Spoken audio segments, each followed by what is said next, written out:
Welcome to Downpour.com's interview series.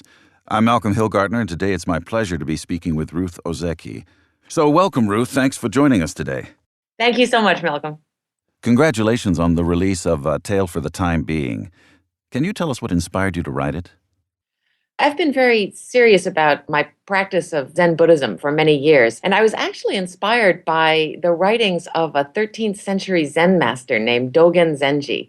He had written an essay in Japanese, it's called Uji, and it can be translated as either time being or being time or for the time being.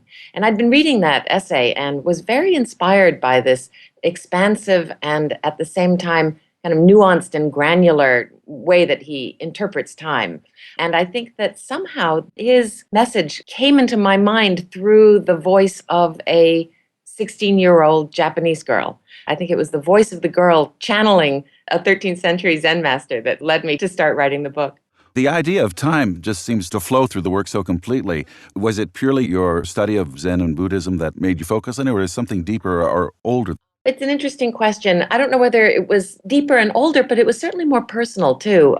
My father passed away in 1998, and my mother, who had Alzheimer's, died in 2004. And so I was certainly very, very aware of the passing of time. It was something that affected me personally, and I became very conscious of the fact that we are all time beings, that we have a limited time here on Earth. And I think these very personal concerns, I think, were behind the exploration of time in the book.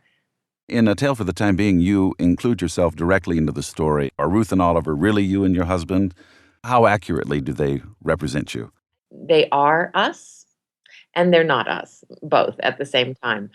The way I look at it is that Ruth and Oliver are fictionalized versions of us, which means that they are necessarily much more limited than we are. A fictional portrait is a kind of a facet, a swath of who a person is.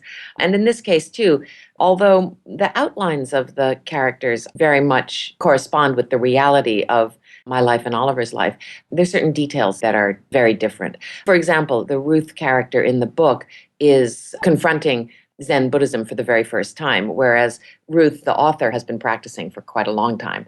Other things, from specific details that are different to generalized details that are different as well. For example, the character Ruth in the novel finds a freezer bag on the beach containing the diary of the 16-year-old Japanese schoolgirl, whereas the author, Ruth, certainly has never found any such thing. So in that sense, I suppose you could think of it as a fictional proposition. What if I had found a diary containing the last writings of a 16-year-old girl? What would have happened to my life? How would I have reacted?